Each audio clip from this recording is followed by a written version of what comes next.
Assalamualaikum warahmatullahi wabarakatuh. Selamat pagi teman-teman semua. Salam sejahtera. Nick, jadi pagi ini gue bakal kasih update penuh tentang kondisi ekonomi kita sampai dengan 15 Maret 2026, termasuk realisasi APBN dan kinerja keuangan negara, biar semuanya transparan dan jelas. Jadi siap-siap ya, karena bakal banyak info penting yang kadang bikin teman-teman media nanya-nanya seru. Oke, kita mulai aja. Jadi sebelumnya udah ada koordinasi nih untuk Kementerian SDM soal kenaikan 100%, udah di follow up kemarin juga. Jadi Wamen bilang ramai lebih ramai dari biasanya, yang artinya banyak pertanyaan yang lumayan seru, siap-siap dijawab. Nah, sekarang kita bahas satu persatu.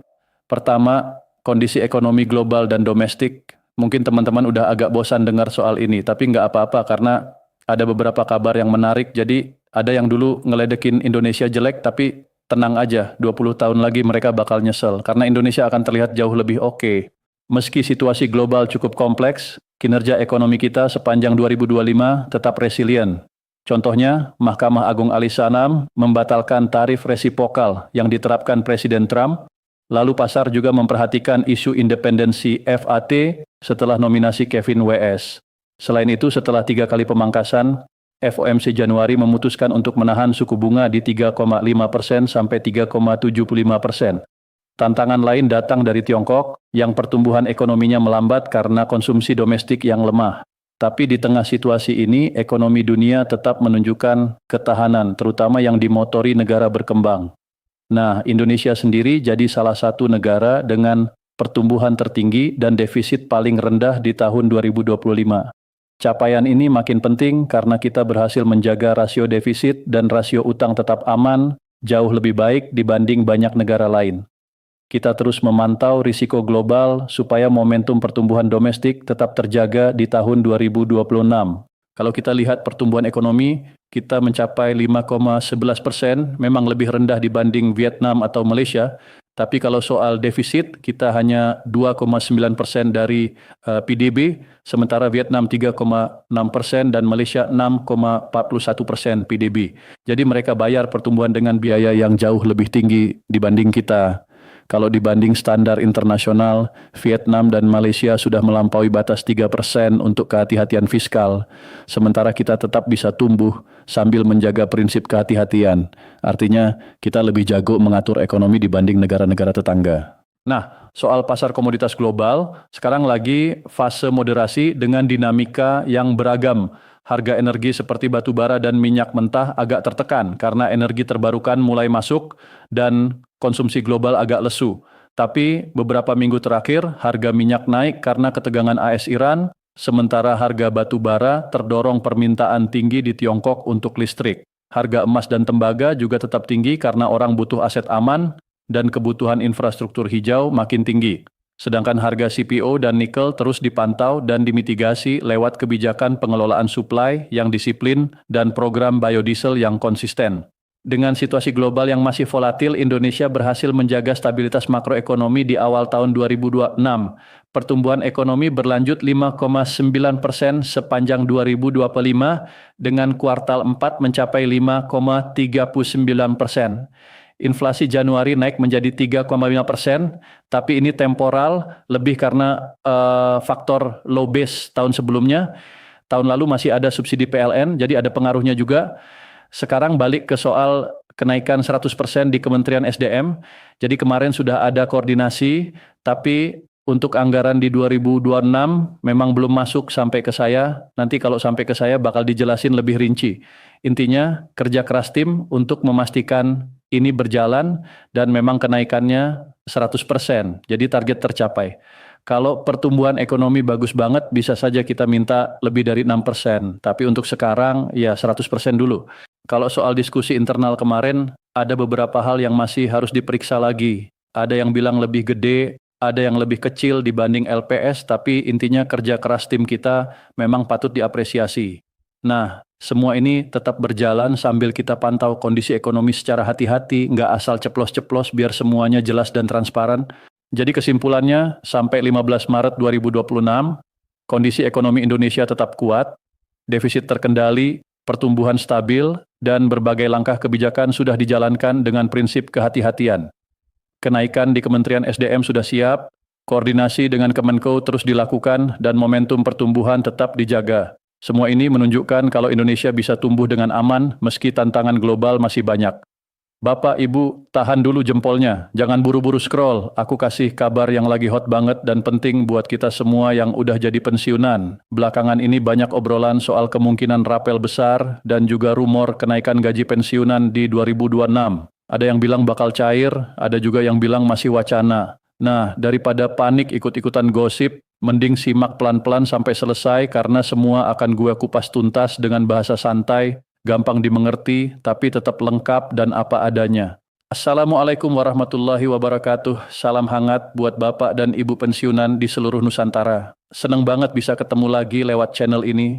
Tempat kita ngobrol soal hak-hak pensiun, kabar terbaru, dan segala sesuatu yang bikin hidup pensiunan sedikit lebih tenang. Sebelum mulai, ayo kita panjatkan doa supaya Bapak dan Ibu selalu sehat, panjang umur, lancar rezeki, dan dilindungi Tuhan. Semoga hari-hari Bapak dan Ibu penuh berkah dan kebahagiaan bersama keluarga. Amin. Oke, langsung ke inti. Isu rapel dan kenaikan gaji pensiunan ini memang lagi ramai. Apalagi setelah pemerintah mulai menyalurkan THR pensiunan. Buat jutaan pensiunan, pencairan THR jadi angin segar, bukan cuma tambahan duit buat belanja lebaran, tapi juga bukti perhatian negara. Informasinya, PT Taspen mulai menyalurkan THR sejak awal Maret 2026. Resmi dimulai sekitar tanggal 5 Maret 2026 sebagai mitra bayar pemerintah. Namun penyaluran dilakukan bertahap sesuai mekanisme bank penyalur dan wilayah. Jadi jangan heran kalau ada yang dapat lebih cepat dan ada yang harus cek rekening atau ATM berkali-kali karena dana bisa masuk bertahap. Buat banyak pensiunan, THR dipakai untuk kebutuhan rumah tangga, belanja bahan pokok, persiapan lebaran, baju baru, sampai bantu anak dan cucu. THR bukan soal nominal semata, rasa lega dan merasa diperhatikan itu yang bikin beda. Di beberapa daerah, bahkan Komisaris Independen PT Taspen, Aryawan, sempat memonitor penyaluran THR langsung, salah satunya di Makassar, supaya prosesnya benar-benar sampai ke penerima tanpa masalah. Data yang beredar bilang penyaluran THR menyasar lebih dari 3 juta pensiunan dan penerima pensiun di seluruh Indonesia, termasuk ASN, janda, duda pensiun, dan penerima manfaat lain. Penting juga diketahui, THR pensiunan dihitung berdasarkan komponen penghasilan bulan sebelumnya dan tidak dikenakan pajak, jadi ada dasar perhitungannya. Setelah THR, isu rapel dan kenaikan gaji pensiunan jadi topik berikutnya. Kenapa? Karena kalau ada penyesuaian gaji ASN aktif, otomatis publik bertanya apakah pensiunan juga akan kena imbasnya. Istilah rapel itu sendiri berarti pembayaran selisih yang seharusnya diterima sejak waktu tertentu, tapi baru dibayarkan setelah keputusan resmi. Contohnya, kalau kebijakan kenaikan gaji mulai berlaku sejak Januari tapi pembayaran baru dilakukan di April. Selisih Januari-Maret itulah yang disebut rapel. Ini jelas bikin deg-degan. Kalau benar berlaku mundur, pensiunan bisa dapat tambahan di luar bayaran bulanan. Tapi ingat, semua itu cuma mungkin terjadi kalau sudah ada keputusan resmi pemerintah.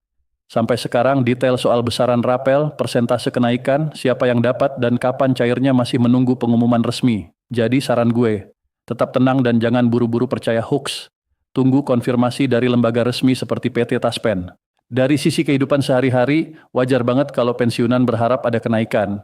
Harga kebutuhan naik terus, kebutuhan kesehatan juga semakin sering muncul, dan banyak yang masih bantu anak cucu. Sedikit kenaikan memang signifikan, bukan cuma soal uang, tapi juga soal dihargai jasanya. Namun realitanya, keputusan soal gaji dan pensiun itu prosesnya panjang. Pembahasan, perhitungan anggaran, aturan hukum, koordinasi antar lembaga, sampai mekanisme penyaluran. Semua perlu teliti supaya anggaran cukup, dasar hukumnya kuat, sistem siap, dan data penerima akurat. Makanya kita harus sabar menunggu informasi resmi. Nah, ada kabar penting sampai update terakhir kami tanggal 10 Maret 2026. Beberapa pensiunan berpotensi mengalami penundaan pencairan rapel, bukan karena kesalahan mereka, melainkan masalah administratif atau teknis. Jadi daripada keburu panik, kita rangkum 4 golongan pensiunan yang rawan penundaan, biar Bapak dan Ibu bisa cek sendiri apakah termasuk dan tahu langkah apa yang mesti dilakukan. Golongan pertama, pensiunan yang mangkir dari kewajiban otentikasi. Ini yang paling sering dan krusial. Otentikasi itu intinya proses bukti bahwa penerima pensiun masih hidup dan berhak menerima pembayaran. Tujuannya mencegah pembayaran ke orang yang tak berhak. Dulu dikenal istilah LKPP, kini makin dipermudah lewat teknologi seperti aplikasi andal by Taspen, di mana Bapak Ibu bisa otentikasi mandiri cuma modal selfie dan data langsung terverifikasi. Tapi problemnya, nggak semua familiar sama gadget. Ada yang nggak punya smartphone, gagap teknologi, atau lupa jadwal otentikasi. Kalau belum otentikasi sesuai jadwal, status di sistem bisa berubah jadi belum terverifikasi atau masuk pengawasan, dan itu lampu merah. Sistem otomatis nahan pembayaran termasuk rapel.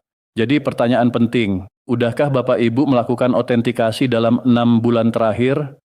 Kalau belum, sekarang waktunya ambil tindakan, minta tolong anak, cucu, atau tetangga bantuin buka aplikasi dan pandu prosesnya, atau datang ke kantor Taspen terdekat atau kantor Pos Mitra supaya hak nggak tertunda gara-gara hal sederhana. Golongan kedua, pensiunan yang punya kekacauan data administrasi. Ini klasik, satu huruf beda di dokumen bisa bikin repot. Nama di KTP beda sedikit dengan di buku tabungan atau SK pensiun, bisa dianggap orang berbeda oleh sistem. ENIK harus sinkron, alamat harus update. Banyak juga yang rekeningnya ngantuk alias pasif karena jarang dipakai atau sempat ganti bank tapi lupa lapor ke Taspen sehingga transfer ke rekening lama gagal. Atau pindah domisili tapi belum lapor, surat penting bisa nyasar. Jadi cek apakah data Bapak Ibu sinkron, nama, NIK, alamat, nomor rekening aktif. Kalau ada perubahan, segera lapor supaya aliran dana lancar. Golongan ketiga, pensiunan yang telah tiada. Ini bagian paling sensitif. Kalau pensiunan meninggal sebelum rapel dicairkan, hak itu nggak otomatis hilang, tapi mekanismenya berubah jadi klaim ahli waris. Ahli waris sah harus mengajukan pencairan dan lengkapi dokumen seperti SK pensiun, akta kematian, buku nikah, KTP ahli waris, buku tabungan almarhum, jika masih ada, dan dokumen lain yang disyaratkan. Seringkali keluarga kebingungan karena dokumen hilang atau nggak lengkap, itu yang bikin proses lama. Pesan penting, keluarga dan pendamping harus siapin dokumen penting sejak dini, simpan rapi di satu folder aman, supaya kalau suatu saat diperlukan nggak panik. Golongan keempat, pensiunan yang sedang dalam proses mutasi pembayaran. Maksudnya, sedang urus perubahan cara pencairan, misal pindah dari kantor pos ke bank mitra, ganti bank, atau ganti nomor rekening. Proses mutasi butuh waktu karena ada verifikasi dan sinkronisasi antar lembaga. Selama itu berjalan, data di pusat mungkin belum sinkron sehingga transfer massal bisa gagal masuk rekening baru atau malah masuk rekening lama yang sudah nggak aktif. Kalau Bapak Ibu lagi urus perubahan rekening dalam 3 bulan terakhir, wajar kalau rapel belum masuk, tapi terus pantau dan konfirmasi ke pihak terkait. Oke, setelah tahu 4 golongan itu, sekarang yang paling penting, apa yang mesti Bapak Ibu lakukan supaya rapel bisa cair lancar? Jangan cuma tahu masalah tanpa tahu solusi. Ini langkah praktis yang bisa langsung dilakukan sekarang juga. Pertama, segera selesaikan otentikasi kalau belum. Pakai aplikasi andal by Taspen kalau bisa. Kalau kesulitan, minta bantuan anak atau kerabat. Kalau nggak ada smartphone, datang langsung ke kantor Taspen, kantor pos mitra, atau bank penyalur terdekat dan minta petugas bantu proses verifikasi. Kedua, periksa dan benahi data administrasi, cocokkan nama sesuai KTP, pastikan NIK valid, update alamat kalau pindah, dan laporkan bila ada perubahan nomor rekening atau ganti bank. Datanya harus sinkron dari SK pensiun, KTP, hingga buku tabungan. Ketiga, cek status rekening bank. Pastikan rekening aktif dan bisa menerima transfer. Hubungi bank kalau perlu, tanyakan apakah rekening masih aktif atau ada pembatasan. Keempat, untuk keluarga ahli waris, siapkan dokumen lengkap jika pensiunan sudah tiada, SK pensiun, akta kematian, buku nikah, KTP ahli waris, buku tabungan, dan dokumen lain yang diminta. Kalau bingung, datang ke kantor Taspen untuk tanya prosedur klaim ahli waris supaya nggak salah langkah. Kelima, kalau sedang proses mutasi pembayaran, terus pantau perkembangan dan mintalah tanda terima atau bukti pengajuan perubahan dari pihak yang mengurus. Simpan bukti komunikasi supaya kalau ada masalah gampang dilacak. Keenam, manfaatkan layanan resmi untuk cek info. Hubungi call center Taspen, kunjungi kantor Taspen terdekat, atau cek pengumuman resmi supaya nggak mudah termakan kabar tak jelas. Jangan lupa juga manfaatkan lingkungan. Minta tolong anak, cucu, tetangga, ketua RT RW kalau perlu. Banyak pensiunan yang akhirnya lancar karena ada dukungan keluarga dalam urusan administrasi. Selain langkah-langkah teknis itu, ada juga hal-hal kecil yang sering terlupakan tapi sangat membantu. Simpan semua dokumen penting di satu folder, catat nomor layanan pelanggan dan jadwal verifikasi, serta catat nama petugas yang membantu saat berurusan. Ini semua berguna kalau perlu klaim atau pelacakan. Ingat, proses administrasi memang kadang ribet, tapi bukan berarti hak hilang. Hak tetap ada, cuman butuh kesabaran dan perbaikan data supaya dana bisa mengalir. Satu pesan lagi, waspadai informasi tidak jelas atau pihak yang mengaku bisa mempercepat pencairan dengan meminta biaya. Jangan tergiur, semua mekanisme resmi biasanya tidak meminta biaya tambahan di luar prosedur resmi. Kalau ada yang minta uang dengan dalih mempercepat, laporkan ke pihak berwenang karena itu bisa jadi modus penipuan. Kita harus proteksi hak sambil jaga-jaga dari oknum yang nyari celah. Sekarang sedikit refleksi. Wajar kalau Bapak Ibu ngerasa campur aduk, penasaran, harap cemas, berharap cepat cair, takut kalau tertunda. Semua itu normal karena penghasilan pensiun sering jadi jantung ekonomi keluarga. Yang terbaik adalah tetap update lewat saluran resmi, bersiap secara administrasi, dan jangan gampang percaya informasi simpang siur. Kalau suatu saat ada kebijakan resmi soal rapel atau kenaikan pensiunan, pengumuman pasti datang lewat kanal resmi pemerintah dan PT Taspen. Sampai itu terjadi, persiapkan diri. Autentikasi, benahi data, siapkan dokumen, pantau rekening, dan minta bantuan keluarga bila perlu.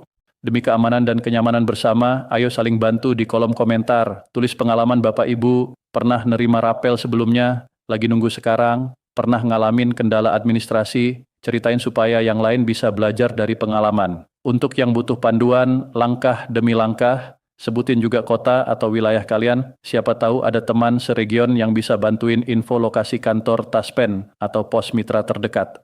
Terakhir, sekali lagi gue tekankan, tetap tenang, jangan panik, jangan langsung percaya gosip, dan selalu cek ke sumber resmi. Kita semua berharap ada kabar baik yang bisa meningkatkan kesejahteraan pensiunan di masa depan. Sampai jumpa di video berikutnya, tetap semangat dan jaga kesehatan. Wassalamualaikum warahmatullahi wabarakatuh. Selamat pagi, siang, sore, atau malam buat Bapak dan Ibu semua. Salam sejahtera dari gue yang selalu nemenin urusan pensiun Bapak dan Ibu.